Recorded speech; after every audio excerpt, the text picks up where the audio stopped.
서울 강동구 18층 아파트. 2025년 3월의 서울은 여전히 차갑습니다. 창밖으로 보이는 한강은 회색빛 하늘 아래 조용히 흐르고 있었습니다. 도시는 깨어나고 있었습니다. 출근길 차들의 불빛이 줄지어 움직이고 지하철역으로 향하는 사람들의 발소리가 멀리서 들려왔습니다. 박지훈, 37세. 건축 구조 엔지니어. 그는 매일 아침 6시에 일어납니다. 오늘도 마찬가지였습니다. 침대 옆 탁자 위 시계가 조용히 울렸습니다. 그는 눈을 떴습니다. 옆에서 아내 윤혜진이 여전히 잠들어 있었습니다. 긴 머리카락이 베개 위로 흩어져 있었습니다. 그녀의 얼굴은 평화로워 보였습니다. 지우는 조심스럽게 일어났습니다. 침실 문을 열고 나가자 거실이 어둠 속에 잠겨 있었습니다. 그는 불을 켰습니다. 거실 벽에 걸린 가족 사진이 눈에 들어왔습니다. 결혼식 날의 사진이었습니다. 하얀 드레스를 입은 혜진과 턱시도를 입은 자신. 둘 다 웃고 있었습니다. 완벽한 순간처럼 보였습니다. 부엌으로 가서 커피를 내렸습니다. 원두가 갈리는 소리가 고요한 아침을 깨웠습니다. 뜨거운 물이 드리퍼를 통과하며 천천히 컵을 채웠습니다. 그 향기가 부엌에 퍼졌습니다. 그는 창가에 서서 커피를 마셨습니다. 창밖 풍경은 익숙했습니다. 매일 보는 광경이었습니다. 7시가 되자 아이들 방에서 소리가 들렸습니다. 먼저 딸 미소가 나왔습니다. 7살. 파란색 잠옷을 입고 눈을 비비며 걸어왔습니다. 아빠, 좋은 아침이에요. 지훈이 미소를 들어 안았습니다. 작고 따뜻한 몸이 그의 품에 안겼습니다. 좋은 아침, 공주님. 잘 잤어? 네. 꿈에서 유니콘을 봤어요. 곧이어 아들 민준이가 나왔습니다. 4살. 곰인형을 손에 들고 비틀거리며 걸어왔습니다. 큰 눈, 높은 콧대, 밝은 피부. 지우는 아들을 바라봤습니다. 매일 아침 보는 얼굴이었지만 오늘따라 뭔가 다르게 느껴졌습니다. 아빠, 민준이가 팔을 벌렸습니다. 지훈이 아들을 안아 올렸습니다. 아이의 무게가 팔에 전해졌습니다. 따뜻하고 진짜였습니다. 우리 아들, 잘 잤니? 응. 나 배고파. 식탁에 아이들을 앉히고 아침을 준비했습니다. 토스트, 우유, 달걀 프라이. 간단하지만 충분했습니다. 이것이 그들의 일상이었습니다. 8시가 되자 혜진이 일어났습니다. 그녀는 거실로 나와 하품을 했습니다. 여보, 벌써 일어났어요? 제가 할 텐데. 괜찮아요. 일찍 일어났으니까. 커피 드릴까요? 고마워요. 그들은 함께 아침을 먹었습니다. 미소는 학교 이야기를 했습니다. 민준이는 장난감 이야기를 했습니다. 혜진은 오늘 대학교에서 있을 강의 준비를 언급했습니다. 모든 것이 평범했습니다. 모든 것이 정상이었습니다. 하지만 지훈의 마음 한구석에는 무언가가 자리 잡고 있었습니다. 설명할 수 없는 불편함이었습니다. 그는 그것을 무시하려 했습니다. 그저 피곤해서 그런 것이라고, 스트레스 때문이라고 자신을 설득했습니다. 9시 지우는 출근 준비를 했습니다. 넥타이를 매고 재킷을 입었습니다. 거울 속 자신을 봤습니다. 깔끔한 정장, 단정한 헤어스타일. 성공한 엔지니어의 모습이었습니다. 하지만 눈빛은 어딘가 공허했습니다. 오늘 회식 있다고 했죠? 늦을 거예요? 네, 아마 10시쯤 들어올 것 같아요. 먼저 주무세요. 조심히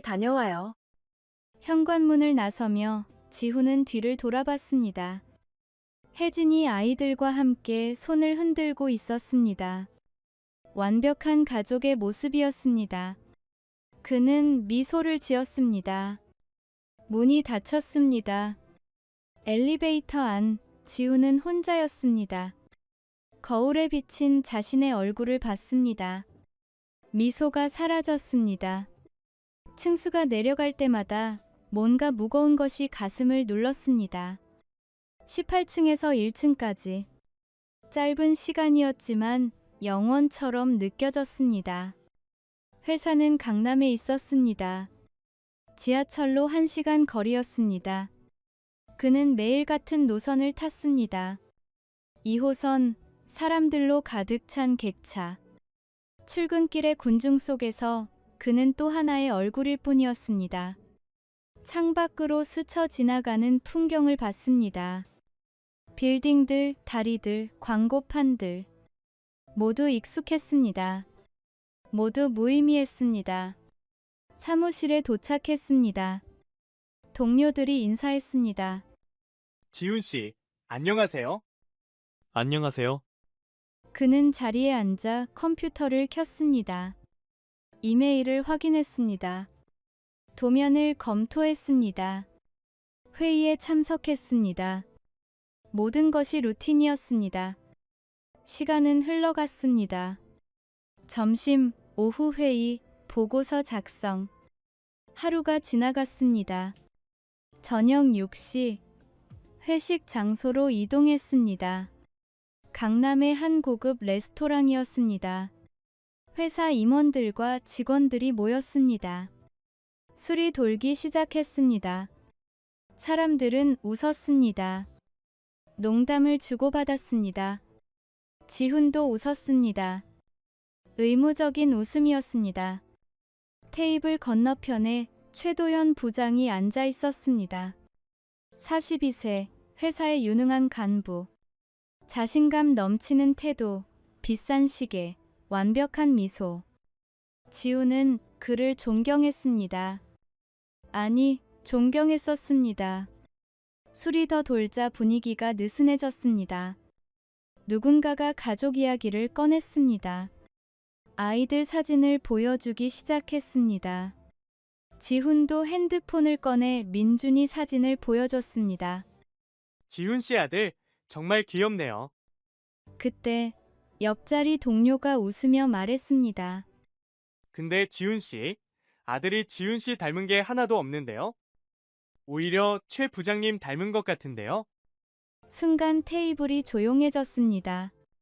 그리고 사람들이 웃기 시작했습니다. 농담이라고 생각했습니다. 가벼운 농담. 아, 정말요? 한번 볼까요? 그러게요. 눈이랑 코가 최 부장님이랑 똑같아요.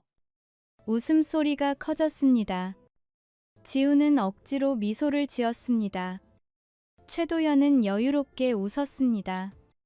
하하, 그럴 리가요. 그냥 우연이겠죠. 하지만 그 말은 지훈의 마음속에 파고들었습니다. 작은 씨앗처럼, 의심의 씨앗처럼. 그는 술잔을 들었습니다. 마셨습니다. 뜨거운 액체가 목을 타고 내려갔습니다. 하지만 안은 점점 차가워졌습니다. 회식은 11시에 끝났습니다. 지우는 택시를 탔습니다. 서울의 밤거리가 창밖으로 흘러갔습니다. 네온사인, 가로등, 늦은 시간까지 열린 편의점들. 하지만 그의 눈에는 아무것도 들어오지 않았습니다. 머릿속에는 오직 민준이의 얼굴만 떠올랐습니다. 큰 눈, 높은 콧대, 밝은 피부. 그는 항상 아들이 혜진을 닮았다고 생각했습니다. 하지만 지금 동료의 말이 계속 울렸습니다. 최 부장님 닮았어요. 집에 도착했습니다. 현관문을 조용히 열었습니다. 불은 꺼져 있었습니다. 모두 자고 있었습니다. 그는 신발을 벗고 안으로 들어갔습니다. 아이들 방문이 살짝 열려 있었습니다. 그는 다가가 안을 들여다봤습니다. 민준이가 고민형을 안고 자고 있었습니다. 작은 가슴이 규칙적으로 오르내렸습니다. 평화로운 얼굴이었습니다. 지우는 오랫동안 그 얼굴을 봤습니다. 처음 보는 것처럼 낯선 사람을 보듯이. 그는 침실로 갔습니다. 혜진이 자고 있었습니다. 그녀의 얼굴은 달빛 아래서 부드러워 보였습니다. 그는 옷을 갈아입고 침대에 누웠습니다. 천장을 바라봤습니다. 어둠 속에서 아무것도 보이지 않았습니다. 하지만 무언가가 느껴졌습니다. 균열이었습니다. 보이지 않는 균열.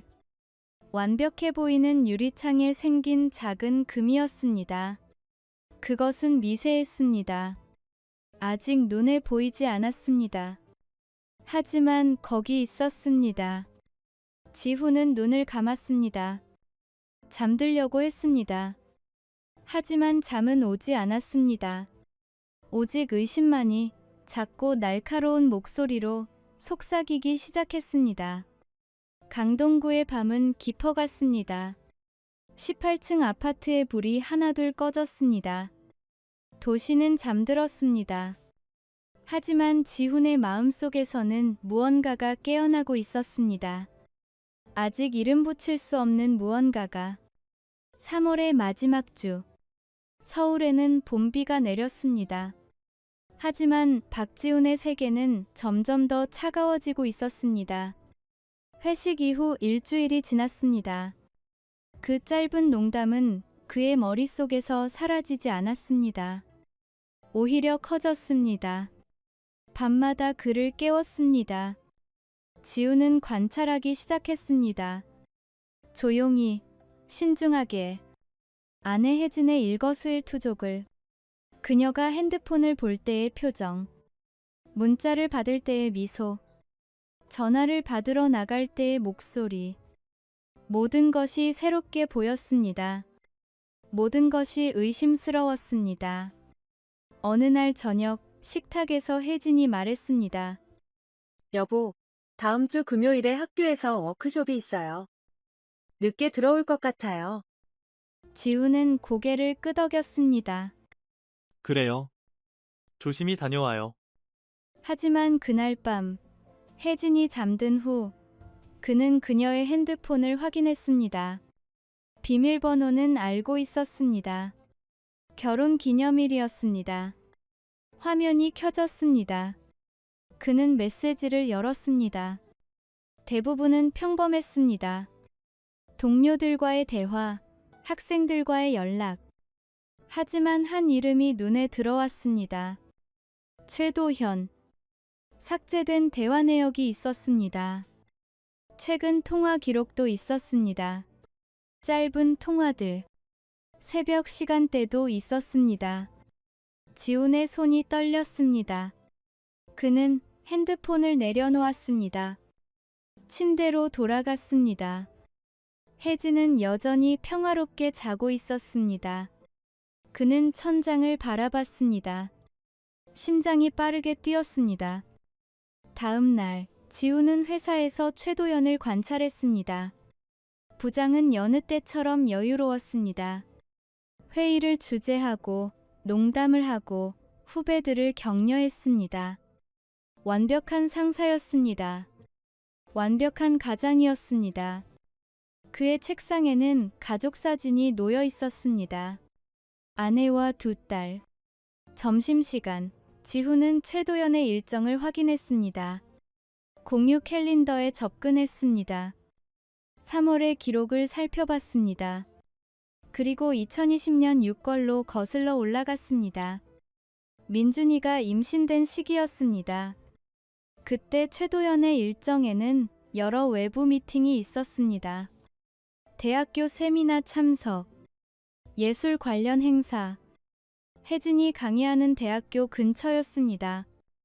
지훈의 가슴이 조였습니다. 그날 저녁 집에 돌아온 지훈은 서재로 갔습니다. 오래된 서류들을 뒤졌습니다. 혜진의 산부인과 기록을 찾았습니다. 노란 파일 안에 정리되어 있었습니다. 그는 천천히 페이지를 넘겼습니다. 그리고 그것을 찾았습니다. 초음파 사진. 날짜. 추정 수태일. 2020년 6월 15일경. 그는 자신의 수첩을 꺼냈습니다. 6월의 페이지를 폈습니다. 부산 출장. 6월 8일부터 6월 28일까지. 3주간. 숫자들이 맞아떨어졌습니다. 너무나 정확하게. 지훈은 의자에 주저앉았습니다. 종이를 떨어뜨렸습니다. 방은 조용했습니다. 오직 시계 소리만 들렸습니다. 똑딱, 똑딱. 매 초마다 그의 세계가 무너졌습니다. 그날 밤 지훈은 혜진과 대화를 시도했습니다. 조심스럽게, 시험하듯이. 여보, 민준이 정말 빨리 크네요. 이제 곧 5살이에요. 그러게요. 시간이 너무 빨라요. 민준이 태어났을 때 기억나요? 제가 부산 출장 갔을 때였죠. 혜진의 표정이 미세하게 굳었습니다. 잠깐이었지만 지훈은 놓치지 않았습니다. 네. 그때 혼자 병원 가는 게 힘들었어요. 혼자였어요? 어머님이 함께 가셨잖아요. 아, 맞아요. 제 말이 그게 아니라 당신이 없어서 외로웠다는 뜻이었어요. 대화는 거기서 끝났습니다. 하지만 지훈은 확신했습니다. 뭔가 숨기고 있었습니다. 그녀의 눈빛이 말해주었습니다. 거짓말을 할 때 나타나는 작은 떨림이. 다음 날, 지훈은 조퇴를 했습니다. 강남의 한 약국으로 갔습니다. 집 근처가 아닌 아무도 자신을 알아보지 못할 곳으로. 그곳에서 그는 DNA 검사 키트를 샀습니다. 약사가 설명했습니다. 면봉으로 구강 샘플을 채취하시면 됩니다. 아버지와 자녀 모두요. 결과는 2주 정도 걸립니다. 알겠습니다. 감사합니다. 지훈은 키트를 가방 깊숙이 넣었습니다. 무거웠습니다. 작은 상자였지만 그의 인생 전체보다 무거웠습니다. 그날 밤 모두가 잠든 새벽이시. 지훈은 조용히 일어났습니다. 아이들 방으로 갔습니다. 문을 살며시 열었습니다. 민준이가 자고 있었습니다. 작은 입을 벌리고 고민형을 꼭 안고. 지훈은 무릎을 꿇었습니다. 아들의 얼굴을 가까이서 봤습니다. 달빛 아래서 그 얼굴은 천사 같았습니다. 순수했습니다. 아무 죄도 없었습니다. 지훈의 눈에서 눈물이 흘렀습니다. 미안해, 민준아. 아빠가 미안해. 그는 면봉을 꺼냈습니다. 떨리는 손으로 민준이의 입 안쪽을 조심스럽게 닦았습니다. 아이가 움찔했지만 깨지 않았습니다. 샘플을 채취했습니다. 그리고 자신의 것도. 모든 것을 봉투에 넣었습니다. 다음 날 아침, 출근길에 우체국에 들렀습니다. 소포를 보냈습니다. 직원이 물었습니다. 내용물이 뭐죠? 서류입니다. 거짓말이었습니다. 하지만 이제 거짓말에 익숙해지고 있었습니다. 아니, 거짓말을 알아차리는 것에 익숙해지고 있었습니다. 2주가 지났습니다. 가장 긴 2주였습니다. 지훈은 일상을 유지했습니다. 출근하고 회의하고 퇴근했습니다. 집에서 아이들과 놀아주고 아내와 대화했습니다. 모든 것이 정상처럼 보였습니다. 하지만 내면은 무너지고 있었습니다. 밤마다 그는 악몽을 꿨습니다. 민준이가 낯선 사람으로 변하는 꿈. 혜진이 최도현과 함께 있는 꿈. 가족 사진이 찢어지는 꿈. 깨어나면 온몸이 땀으로 젖어 있었습니다. 마침내 그날이 왔습니다. 4월 15일, 월요일. 우편함에 하얀 봉투가 도착했습니다. 검사기관의 로고가 찍혀 있었습니다. 지우는 봉투를 들었습니다. 손이 떨렸습니다. 그는 회사에 가지 않았습니다. 병가를 냈습니다. 집 근처 카페로 갔습니다. 구석자리에 앉았습니다. 커피를 주문했지만 마시지 않았습니다. 그는 봉투를 앞에 놓고 오래 바라봤습니다. 그리고 뜯었습니다. 종이를 꺼냈습니다. 눈이 글자를 따라갔습니다. 전문 용어들, 숫자들, 그래프들, 그리고 마지막 줄, 부자관계 없음, 생물학적 친자관계 확률, 0%. 세상이 멈췄습니다. 소리가 사라졌습니다. 카페의 소음, 사람들의 대화, 커피 머신 소리, 모든 것이 멀어졌습니다. 지우는 종이를 내려놓았습니다. 테이블을 움켜쥐었습니다. 숨을 쉬려고 했지만 공기가 들어오지 않았습니다. 눈물이 나왔습니다. 조용히, 멈출 수 없이. 사람들이 쳐다봤지만 상관없었습니다. 그는 고개를 숙였습니다. 어깨가 떨렸습니다. 4년간 자신의 아들이라고 믿었던 아이, 사랑했던 아이, 그 모든 시간이 거짓이었습니다. 지호는 카페를 나왔습니다. 한강공원으로 갔습니다. 벤치에 앉았습니다. 강물이 흘렀습니다. 무심하게 끝없이. 그는 하늘을 봤습니다. 구름이 움직이고 있었습니다. 세상은 계속되고 있었습니다. 그의 세상이 무너졌는데도 핸드폰이 울렸습니다. 혜진이었습니다. 그는 받지 않았습니다. 다시 울렸습니다. 또 받지 않았습니다. 문자가 왔습니다. 여보, 괜찮아요? 회사에서 연락 왔는데 오늘 안 나왔다고. 어디 아파요? 지우는 핸드폰을 봤습니다. 그녀의 이름, 프로필 사진, 웃고 있는 얼굴. 그는 답장을 쳤습니다. 괜찮아요. 곧 들어갈게요. 거짓말이었습니다. 괜찮지 않았습니다. 영원히 괜찮지 않을 것 같았습니다. 그날 저녁, 지우는 집으로 돌아갔습니다. 평소처럼 문을 열었습니다. 아이들이 달려왔습니다. 아빠, 아빠, 그는 미소를 지었습니다. 억지로 아이들을 안았습니다.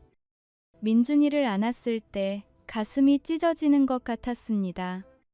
하지만 표정은 유지했습니다. 아무도 눈치채지 못하게. 혜진이 부엌에서 나왔습니다. 여보, 많이 아팠어요? 얼굴이 안 좋은데. 괜찮아요.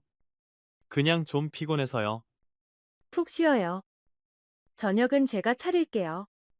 지우는 고개를 끄덕였습니다. 그리고 그녀를 봤습니다. 정말로 봤습니다. 7년을 함께 산 여자, 두 아이의 엄마, 그의 아내. 하지만 이제 낯선 사람이었습니다. 배신자였습니다. 그날 밤 지우는 결정했습니다. 그는 더 이상 희생자가 아니었습니다. 증거를 가지고 있었습니다. 진실을 알고 있었습니다. 이제 행동할 시간이었습니다. 서재에 혼자 앉아 그는 노트를 펼쳤습니다. 펜을 들었습니다. 그리고 쓰기 시작했습니다. 계획을, 단계를, 복수를. 밖에서는 봄비가 내리고 있었습니다. 창문을 두드렸습니다. 하지만 지훈의 마음은 비보다 차갑고 어두웠습니다. 유리창에는 금이가 있었습니다. 이제 그것은 깨질 준비가 되어 있었습니다. 4월 20일 금요일, 서울 서초구 법조타운. 지훈은 한 변호사 사무실 앞에 서 있었습니다. 15층 건물 유리로 된 외벽이 아침 햇살을 반사했습니다. 그는 심호흡을 했습니다. 문을 열고 들어갔습니다. 접수처 직원이 미소를 지었습니다. 예약하셨나요? 네. 9시 30분, 박지훈입니다. 잠시만 기다려주세요. 대기실은 조용했습니다. 가죽 소파, 커피 테이블, 법률 잡지들. 지우는 앉지 않았습니다. 창가에 서서 밖을 내려다봤습니다. 서울의 아침이 시작되고 있었습니다. 사람들은 출근하고 차들은 움직이고 세상은 돌아갔습니다. 하지만 그의 세상은 멈춰 있었습니다. 10분 후 변호사가 나왔습니다. 50대 중반, 회색 정장, 날카로운 눈빛. 박지훈 씨? 들어오세요. 저는 김민석 변호사입니다. 사무실은 넓고 깔끔했습니다. 책장에는 법률 서적들이 가득했습니다. 책상 위에는 노트북과 서류 몇 장. 김 변호사가 앉으며 말했습니다. 전화로 대략적인 상황은 들었습니다. 친자 확인 결과를 가져오셨나요? 지우는 서류 봉투를 꺼냈습니다. 변호사에게 건넸습니다. 김 변호사는 천천히 읽었습니다. 표정이 굳어졌습니다. 생물학적 친자 관계 0%. 명확하네요. 다른 증거는 있으십니까? 통화 기록, 문자 메시지 복구 내역, 일정 대조표를 정리했습니다. 지우는 USB를 꺼냈습니다. 지난 일주일 동안 그는 잠을 거의 자지 않았습니다. 모든 증거를 수집했습니다. 혜진의 통신사에서 통화 내역을 발급받았습니다. 최도연과의 통화가 2020년부터 지속적으로 있었습니다. 삭제된 문자도 복구 프로그램으로 찾아냈습니다. 준비를 철저히 하셨네요. 이 정도면 이혼 소송에서 유책 배우자 인정은 확실합니다. 위자료와 양육권도 유리하게 가져갈 수 있습니다. 위자료는 중요하지 않습니다. 저는 진실을 밝히고 싶습니다. 그리고 지훈이 잠시 멈췄습니다. 최도현도 법적 책임을 져야 합니다. 상간자 손해배상 청구 말씀이시군요. 가능합니다. 다만 상대방도 대응할 겁니다. 길어질 수 있습니다. 상관없습니다. 시간이 걸려도 끝까지 갈 겁니다. 김 변호사가 고개를 끄덕였습니다. 알겠습니다. 먼저 이혼 조정 신청을 하겠습니다. 배우자분께 통지가 갈 겁니다. 그때 어떻게 반응하실지 모르니 조심하세요. 준비되어 있습니다. 지우는 상담료를 지불하고 사무실을 나왔습니다. 엘리베이터 안에서 거울에 비친 자신을 봤습니다. 지친 얼굴, 어두운 눈밑. 하지만 눈빛은 예전과 달랐습니다. 단호했습니다. 결연했습니다. 다음 주 월요일. 회사. 지우는 평소처럼 출근했습니다. 최도연도 있었습니다. 부장은 여느 때처럼 커피를 마시며 서류를 검토하고 있었습니다. 아무것도 모르는 얼굴이었습니다. 점심시간 지훈은 인사팀으로 갔습니다. 팀장과 면담을 요청했습니다. 무슨 일이세요? 지훈 씨? 개인적인 문제로 신고하고 싶은 사항이 있습니다. 지훈은 준비한 서류를 꺼냈습니다. 최도현과 혜진의 관계를 증명하는 자료들, 통화 기록, 메시지, 그리고 DNA 검사 결과. 인사팀장의 얼굴이 창백해졌습니다. 이건 심각한 문제네요. 사내윤리 규정 위반입니다. 확인이 필요합니다. 모든 증거는 확인 가능합니다. 법적 절차도 진행 중입니다. 알겠습니다. 윤리위원회를 소집하겠습니다. 며칠 시간을 주세요. 그날 오후 최도현이 인사팀에 불려갔습니다. 1시간 후 그는 사무실로 돌아왔습니다. 얼굴이 굳어 있었습니다. 지훈을 쳐다봤습니다. 처음으로 두 사람의 시선이 마주쳤습니다. 최도현은 아무 말도 하지 않았습니다. 하지만 그의 눈빛은 말하고 있었습니다. 분노, 당황, 그리고 공포. 지우는 고개를 돌렸습니다. 할 말이 없었습니다. 아직은. 그날 저녁 지훈이 집에 도착했을 때 혜진이 기다리고 있었습니다. 아이들은 방에 있었습니다. 거실에는 그들 둘만 있었습니다. 혜진의 눈은 빨갛게 충혈되어 있었습니다. 법원에서 통지서가 왔어요. 이혼 조정 신청이라고. 지우는 가방을 내려놓았습니다. 소파에 앉았습니다. 그녀를 똑바로 봤습니다. 맞아요.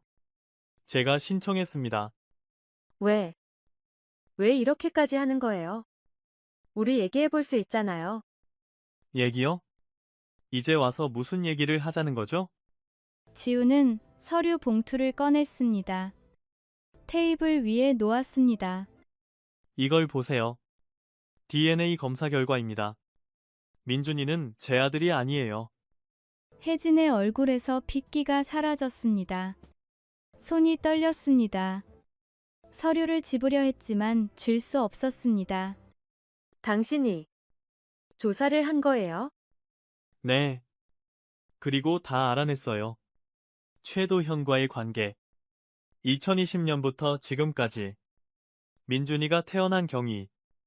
모든 것을요. 혜진이 바닥에 주저앉았습니다. 눈물이 쏟아졌습니다. 미안해요. 정말 미안해요. 저도 어쩔 수 없었어요. 어쩔 수 없었다고요? 지훈의 목소리가 떨렸습니다. 처음으로 감정이 터져 나왔습니다. 당신은 선택했어요. 매번, 매 순간. 거짓말을 선택했고, 배신을 선택했어요. 저를 속이고, 아이를 이용하고, 가정을 망가뜨렸어요. 그게 어쩔 수 없었다고요? 그때 당신은 너무 바빴어요. 저는 외로웠고 도연이가 곁에 있어줬어요. 그래서 아이를 낳았어요? 그 아이를 제 아들이라고 속였어요? 4년 동안요? 침묵이 흘렀습니다. 혜진은 울기만 했습니다. 말이 없었습니다. 변명조차 할 수 없었습니다. 다음 주 법원 조정에 나오세요. 변호사 선임하시고요. 이혼은 합의든 재판이든 진행될 겁니다. 지훈은 일어났습니다. 침실로 향했습니다. 문을 닫았습니다. 거실에서 혜진의 흐느끼는 소리가 들렸습니다. 하지만 그는 돌아보지 않았습니다. 가슴이 아팠습니다. 여전히. 하지만 결정은 바뀌지 않았습니다. 그날 밤 지우는 아이들 방에 갔습니다. 미소와 민준이가 나란히 자고 있었습니다. 그는 무릎을 꿇고 두 아이를 바라봤습니다. 미소는 자신의 딸이었습니다. 민준이는 여전히 사랑스러웠습니다. 진실을 알아도, 유전자가 다르다는 것을 알아도 4년간 쌓은 감정은 사라지지 않았습니다. 하지만 그것이 더 아팠습니다. 사랑하면서도 멀어져야 한다는 것이. 미안해, 너희들. 아빠가 정말 미안해. 다음 날 회사에 공식 공고가 올라왔습니다. 최도현 부장 징계위원회 회부. 사유는 명시되지 않았지만 소문은 빠르게 퍼졌습니다. 동료들의 시선이 달라졌습니다. 지훈을 향한 동정, 최도현을 향한 경멸. 최도현은 일주일간 출근하지 않았습니다. 대기 발령 상태였습니다. 그의 책상은 비어 있었습니다. 가족 사진도 치워져 있었습니다. 5월 2일 법원 조정실. 지훈과 혜진이 마주 앉았습니다. 중간에 조정위원이 있었습니다. 혜진은 창백했습니다. 변호사를 대동했지만 말이 없었습니다. 양측 모두 이혼 의사가 있으신가요? 네. 확고합니다. 저는 한 번만 더 기회를 주시면 기회는 이미 4년 동안 있었어요. 더는 없습니다. 조정위원이 서류를 검토했습니다. 재산 분할과 양육권 문제가 남아 있습니다. 원고 측은 어떤 입장이신가요? 재산은 반반 나누겠습니다. 다만 양육권은 전부 제가 가져가길 원합니다. 안 돼요. 애들은 엄마가 필요해요. 민준이에게는 생물학적 아버지가 따로 있습니다. 그쪽에서 양육하는 게 맞지 않을까요? 혜진이 그 말에 무너졌습니다. 변호사가 부축했습니다. 조정은 결렬되었습니다. 재판으로 가기로 했습니다. 조정실을 나오며 복도에서 지훈과 혜진이 마지막으로 마주쳤습니다. 당신 정말 이렇게 끝낼 거예요? 이미 끝났어요. 당신이 끝낸 거예요. 4년 전에. 지훈은 돌아서서 걸어갔습니다. 뒤에서 혜진의 흐느끼는 소리가 들렸습니다. 하지만 그는 멈추지 않았습니다. 법원 건물을 나와 햇빛 속으로 걸어갔습니다. 하늘은 맑았습니다. 5월의 햇살이 따뜻했습니다. 하지만 지훈의 마음은 여전히 겨울이었습니다. 그는 알고 있었습니다. 이제 시작일 뿐이라는 것을, 가장 힘든 싸움이 앞에 있다는 것을. 그날 밤 지훈은 서재에 앉아 창밖을 바라봤습니다. 서울의 야경이 펼쳐져 있었습니다. 수백만 개의 불빛, 수백만 개의 삶, 그 중 하나가 무너지고 있었습니다. 하지만 세상은 계속 돌아갔습니다. 그는 노트를 폈습니다. 다음 단계를 적었습니다. 최도연을 상대로 한 손해배상 소송, 회사 내 진상조사 협조, 아이들의 미래 준비. 할 일이 많았습니다. 하지만 그는 준비되어 있었습니다. 유리창이 깨졌습니다. 이제 파편을 치울 시간이었습니다. 아프더라도, 피가 나더라도. 5월 중순, 서울은 초여름으로 접어들고 있었습니다. 하지만 최도연의 세계는 얼어붙고 있었습니다. 회사 징계위원회 결과가 나왔습니다. 직위 해제, 3개월 무급 정직. 사실상 퇴사 권고였습니다. 지훈은 그 소식을 인사팀 게시판에서 확인했습니다. 감정은 없었습니다. 만족도, 분노도 아니었습니다. 그저 한 단계가 끝났다는 사실뿐이었습니다. 그는 커피를 마시고 다시 일을 시작했습니다. 그날 오후 지훈의 핸드폰이 울렸습니다. 모르는 번호였습니다. 받았습니다. 박 과장. 나야, 도연이. 지훈은 잠시 침묵했습니다. 그리고 차갑게 대답했습니다. 무슨 일이세요? 만나서 얘기 좀 하자. 제발. 한 번만. 할 얘기 없습니다. 제발, 박 과장. 나 지금 정말 힘들어. 회사도 잘렸고, 집도 날리고. 지훈은 웃음이 나왔습니다. 차갑고 쓴 웃음이었습니다. 힘드시다고요? 저보다 힘드세요? 4년간 거짓말 속에 살았던 사람보다요?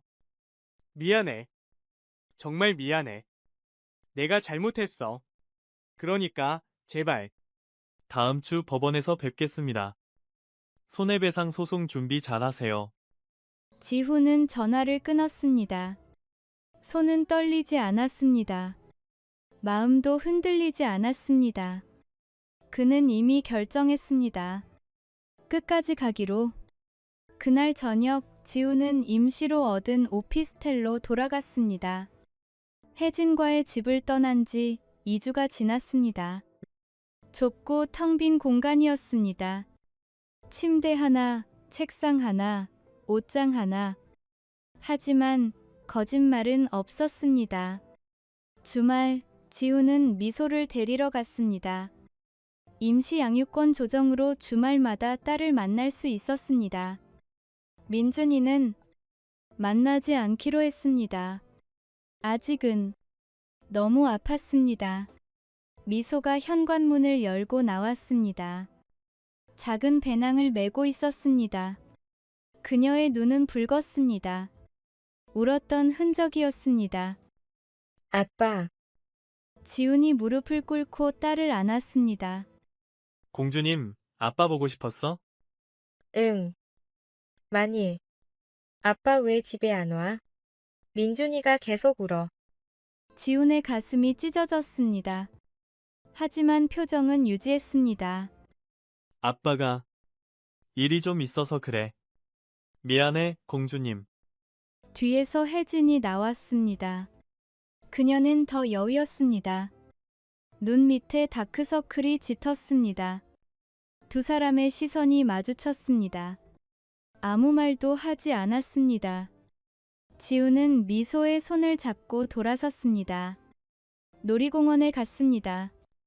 미소는 웃었습니다. 회전 목마를 타고 솜사탕을 먹었습니다. 순간순간 그녀는 행복해 보였습니다. 하지만 가끔 멈춰서 물었습니다. 아빠, 우리 다시 같이 살 수 있어? 지훈은 대답할 수 없었습니다. 그저 딸을 안았습니다. I tell you. 놓고 싶지 않았습니다. 저녁, 미소를 집에 데려다주고 오피스텔로 돌아왔습니다.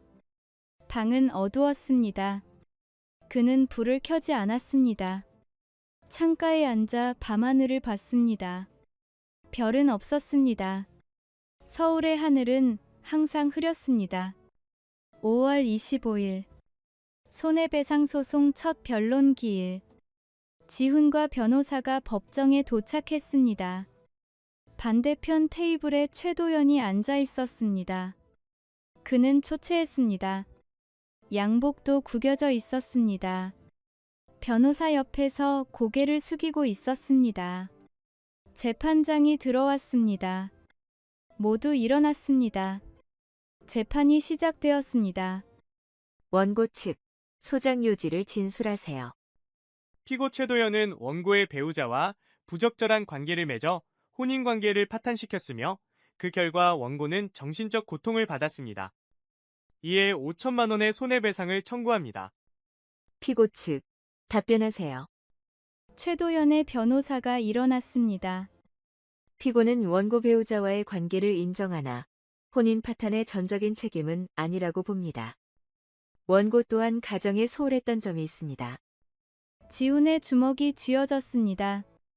변호사가 손으로 제지했습니다. 침착하라는 신호였습니다.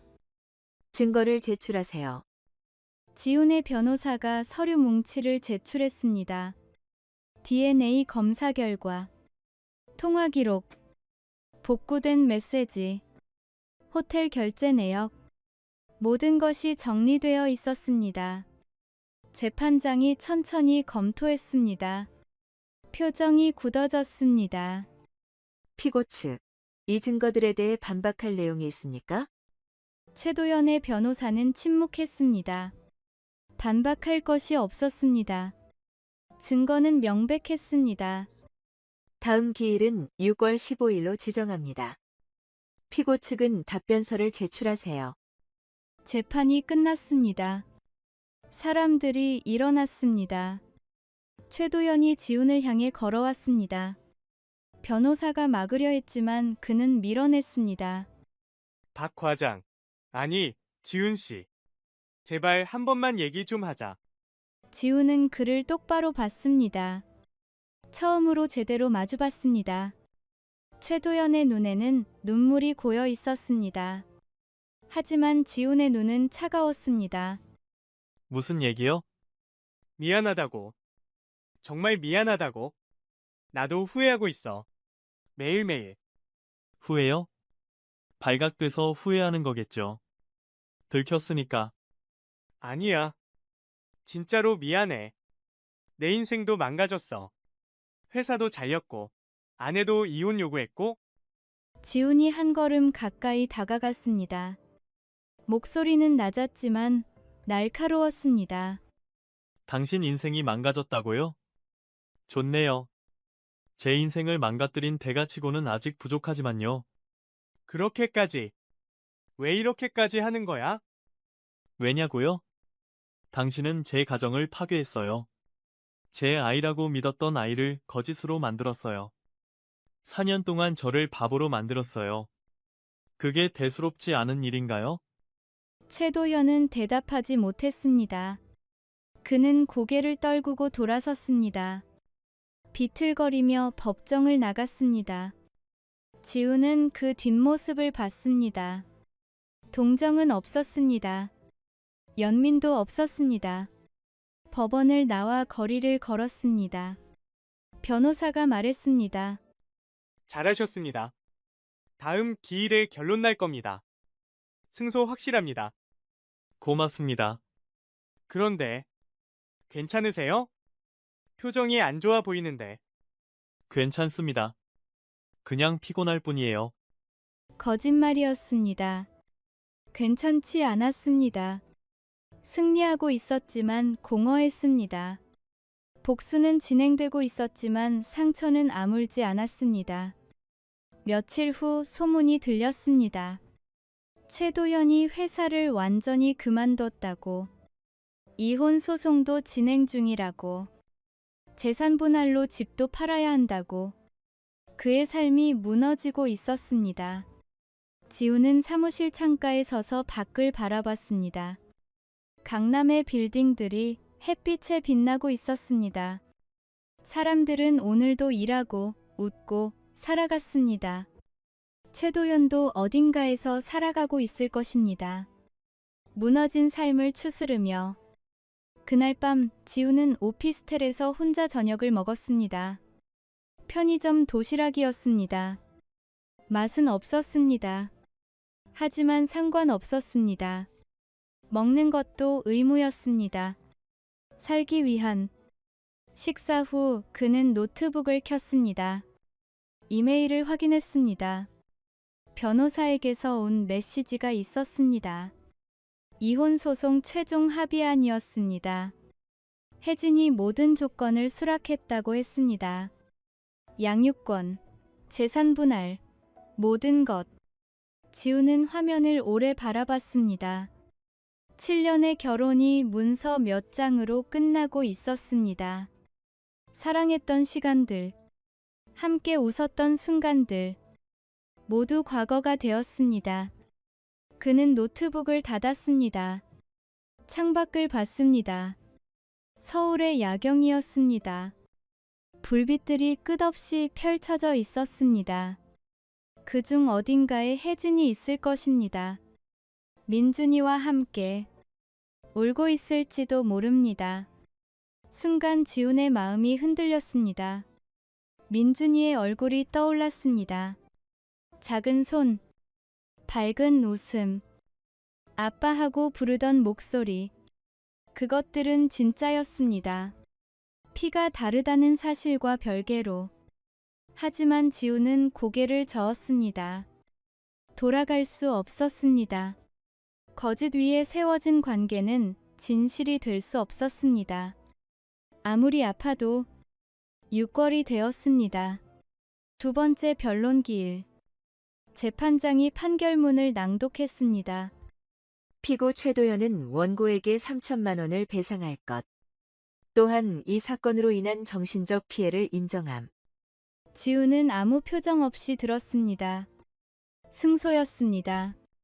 하지만 기쁘지 않았습니다. 돈으로 아픔이 치유되지 않았습니다. 복수로 상처가 아물지 않았습니다. 법정을 나왔습니다. 복도에서 최도연이 벽에 기대어 있었습니다. 그는 지훈을 봤습니다. 눈물을 흘리고 있었습니다. 이제 만족해? 내 인생 완전히 망가뜨렸으니까. 지훈은 멈춰섰습니다. 그를 봤습니다. 그리고 조용히 말했습니다. 만족은 없어요. 그냥 끝났을 뿐이에요. 당신도 저도 이제 각자 길을 가야죠. 지훈은 걸어갔습니다. 돌아보지 않았습니다. 법원을 나와 햇빛 속으로 걸었습니다. 6월의 햇살이 뜨거웠습니다. 땀이 났습니다. 하지만 마음은 여전히 차가웠습니다. 그날 저녁 지우는 한강 공원에 앉아 있었습니다. 강물이 흘렀습니다. 사람들이 자전거를 타고 지나갔습니다. 연인들이 손을 잡고 걸었습니다. 세상은 계속되었습니다. 그는 핸드폰을 꺼냈습니다. 미소의 사진을 봤습니다. 웃고 있는 얼굴. 그리고 민준이의 사진도 있었습니다. 삭제하지 못했습니다. 아직은 복수는 끝났습니다. 법적 싸움도 끝나가고 있었습니다. 하지만 진짜 싸움은 이제부터였습니다. 어떻게 다시 살아갈 것인가? 어떻게 상처를 치유할 것인가? 어떻게 앞으로 나아갈 것인가? 지훈은 일어났습니다. 강을 따라 걸었습니다. 천천히. 목적지는 없었습니다. 그저 걸었습니다. 한 걸음, 또 한 걸음. 부서진 유리창 너머로 새로운 빛을 향해. 1년 후 2026년 6월 강원도 속초 바다가 보이는 작은 마을에 박지훈이 살고 있었습니다. 목조 주택, 작은 정원, 창밖으로 펼쳐진 동해바다. 서울에서 3시간 거리였습니다. 하지만 다른 세상 같았습니다. 지훈은 매일 아침 6시에 일어났습니다. 바뀐 것은 없었습니다. 하지만 달랐습니다. 창문을 열면 바다 냄새가 들어왔습니다. 갈매기 소리가 들렸습니다. 조용했습니다. 평화로웠습니다. 그는 커피를 내렸습니다. 테라스에 나가 앉았습니다. 수평선이 붉게 물들고 있었습니다. 해가 떠오르고 있었습니다. 매일 보는 광경이었지만 질리지 않았습니다. 매번 새로웠습니다. 오전 8시 미소가 방에서 나왔습니다. 이제 8살. 더 컸습니다. 머리도 길어졌습니다. 잠옷 차림으로 아빠에게 다가왔습니다. 아빠 좋은 아침이에요. 좋은 아침, 공주님. 잘 잤어? 네. 오늘 바다 갈 거예요? 그럼 아침 먹고 가자. 함께 식사를 준비했습니다. 토스트, 달걀, 과일. 간단했지만 충분했습니다. 테이블에 앉아 함께 먹었습니다. 미소는 학교 이야기를 했습니다. 새로 사귄 친구들, 바다에서 본 물고기들. 그녀는 행복해 보였습니다. 식사 후, 지훈은 작업실로 갔습니다. 집 뒤편에 있는 작은 공간이었습니다. 목공 작업실. 톱, 망치, 사포, 나무 조각들.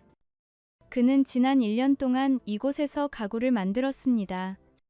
테이블, 의자, 책장. 처음에는 서툴렀습니다. 하지만 점점 나아졌습니다. 나무를 다루는 것은 치유였습니다. 거칠었던 표면이 매끄러워지는 것을 보는 것. 형태가 없던 것에서 무언가를 만들어내는 것. 그것은 그에게 의미가 있었습니다. 부서진 것에서 새로운 것을 만드는 과정이었습니다. 오후 미소와 함께 바다에 갔습니다. 모래사장을 걸었습니다. 파도가 발을 적셨습니다. 차가웠지만 기분 좋았습니다. 미소는 조개 껍데기를 주었습니다. 웃고 뛰었습니다. 아빠 이거 봐요. 예쁘죠? 정말 예쁘다. 집에 가져가자. 지우는 딸을 바라봤습니다. 바람에 날리는 머리, 햇빛에 빛나는 얼굴. 그녀는 건강했습니다. 상처에서 회복하고 있었습니다. 천천히, 하지만 확실하게.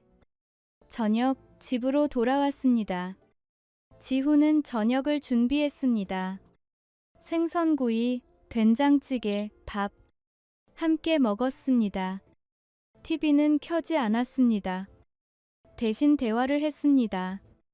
오늘 있었던 일들, 내일의 계획들. 소소했지만 의미 있었습니다.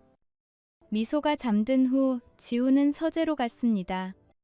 책상 위에 편지가 놓여 있었습니다. 한 달 전 받은 것이었습니다. 아직 답장을 쓰지 못했습니다. 봉투에는 서울 주소가 적혀 있었습니다. 혜진에게서 온 편지였습니다. 지우는 편지를 꺼냈습니다. 다시 읽었습니다. 지훈 씨께 이 편지를 쓰는 것이 적절한지 모르겠습니다. 하지만 꼭 전하고 싶은 말이 있어서 씁니다. 먼저 진심으로 사과합니다. 제가 저질렀던 일들, 당신에게 준 상처들 용서받을 수 없다는 것을 알고 있습니다. 변명하지 않겠습니다. 민준이는 잘 지내고 있습니다. 가끔 당신을 찾습니다. 아빠를 보고 싶다고 합니다. 저는 그때마다 마음이 찢어집니다. 하지만 이것이 제가 져야 할 책임이라는 것을 알고 있습니다. 당신이 속초에서 새로운 삶을 시작했다고 들었습니다. 다행입니다.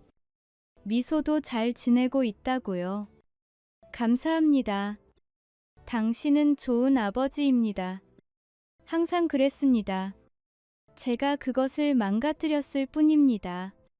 행복하시길 바랍니다. 진심으로. 혜진. 지우는 편지를 내려놓았습니다. 감정은 복잡했습니다. 분노는 없었습니다. 더 이상 슬픔은 남아 있었습니다. 하지만 예전만큼은 아니었습니다. 시간이 흐르면서 무뎌졌습니다. 그는 종이를 꺼냈습니다. 펜을 들었습니다. 그리고 쓰기 시작했습니다. 혜진 씨께 편지 잘 받았습니다. 답장이 늦어서 죄송합니다. 당신의 사과를 읽었습니다. 용서에 대해서는 아직 확답할 수 없습니다. 하지만 더 이상 증오하지는 않습니다. 그것만으로도 진전이라고 생각합니다. 민준이가 저를 찾는다니 마음이 아픕니다. 하지만 지금은 만날 수 없습니다. 아직 준비가 되지 않았습니다. 언젠가 그 아이가 이해할 수 있는 나이가 되면 그때 진실을 말해주세요. 제가 그 아이의 생물학적 아버지는 아니지만 4년간 사랑했던 것은 진실이었다고. 그 시간만큼은 진짜였다고. 저는 잘 지내고 있습니다. 미소도 잘 적응하고 있습니다. 매일 바다를 보며 살고 있습니다. 조용하지만 평화롭습니다. 당신도 건강하시길 바랍니다. 민준이도. 그리고 책임지고 살아가시길. 우리 모두가 선택의 결과를 살아가는 것처럼. 지훈. 편지를 봉투에 넣었습니다. 봉했습니다.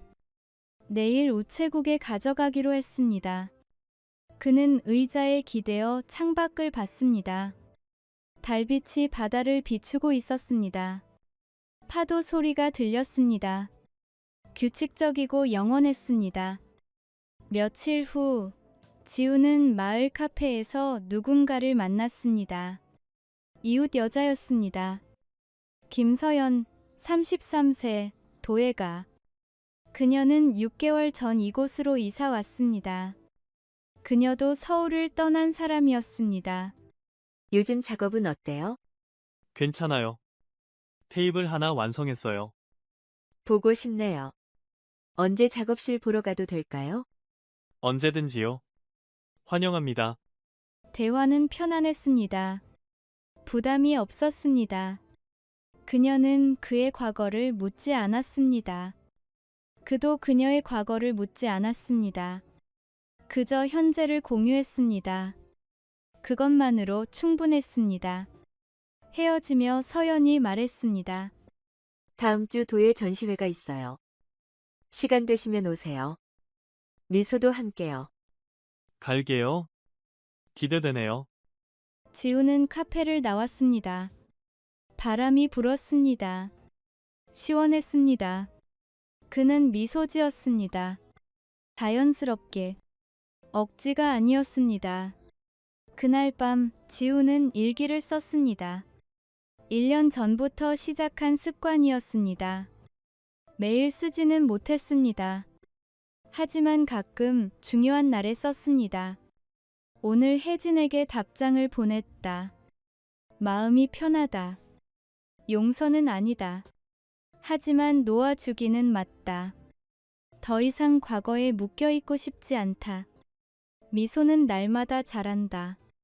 웃음도 많아졌다. 그것이 가장 중요하다. 서연 씨를 다시 만났다. 좋은 사람이다. 친구가 될 수 있을 것 같다. 아직 더 이상은 아니다. 서두르지 않는다. 목공 작업도 즐겁다. 창조하는 것의 기쁨을 다시 발견했다. 부서진 것에서 새로운 것을 만드는 것. 그것이 바로 나의 삶이다. 펜을 내려놓았습니다. 창문을 열었습니다. 밤바람이 들어왔습니다. 별이 보였습니다. 서울에서는 보지 못했던 별들이었습니다. 지우는 생각했습니다. 1년 전 그는 무너져 있었습니다. 배신과 거짓에 짓눌려 있었습니다. 복수만 생각했습니다. 그것이 유일한 길이라고 믿었습니다. 하지만 복수 후에도 공허했습니다. 승리에도 행복하지 않았습니다. 진짜 치유는 복수에 있지 않았습니다. 용서에도 아니었습니다. 그것은 선택에 있었습니다. 어떻게 살 것인가의 선택. 그는 선택했습니다. 증오를 놓아주기로, 과거에 갇혀있지 않기로, 미소와 함께 새로운 삶을 만들기로, 천천히, 한 걸음씩. 완벽하지 않았습니다. 여전히 악몽을 꿨습니다. 가끔 민준이를 떠올리며 울었습니다. 상처는 아직 아물지 않았습니다. 하지만 그것도 괜찮았습니다. 치유는 직선이 아니었습니다. 구불구불한 길이었습니다. 다음 날 아침, 지훈과 미소는 해변을 산책했습니다. 미소가 물었습니다. 아빠, 우리 계속 여기서 살 거예요? 그래. 여기가 좋아?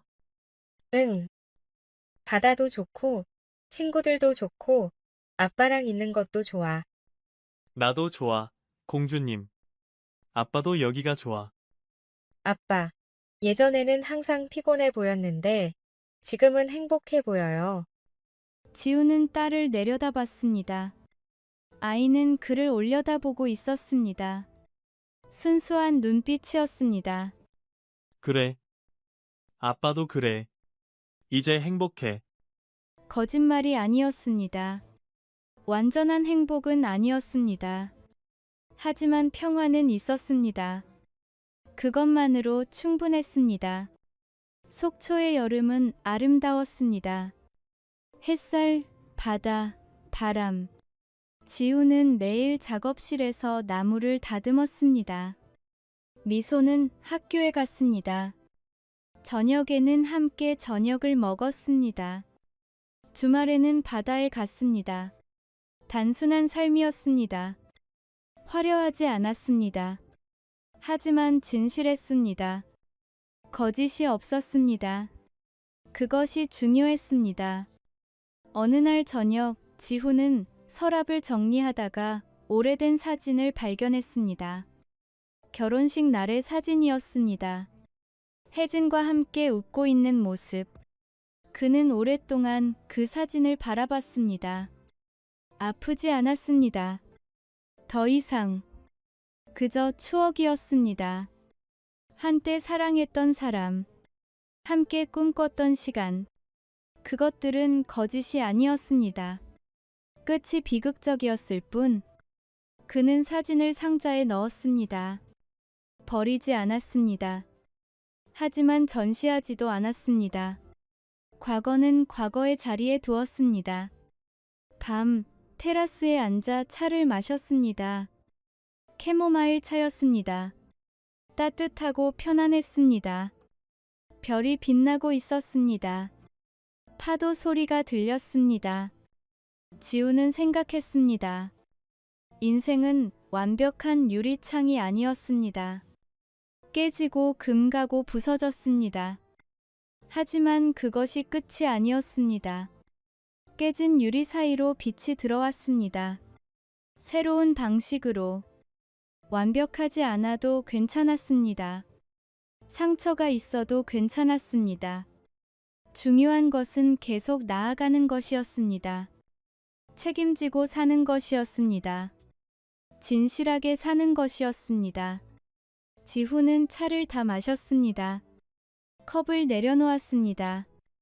일어났습니다. 안으로 들어갔습니다. 미소의 방에 들러 이불을 덮어주었습니다. 그녀는 평화롭게 자고 있었습니다. 자신의 방으로 갔습니다.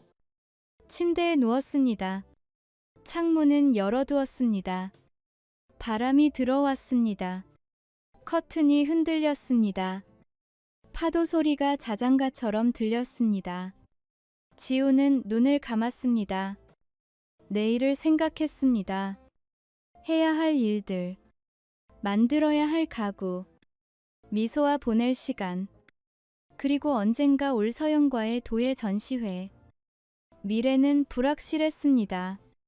하지만 두렵지 않았습니다. 그는 배웠습니다.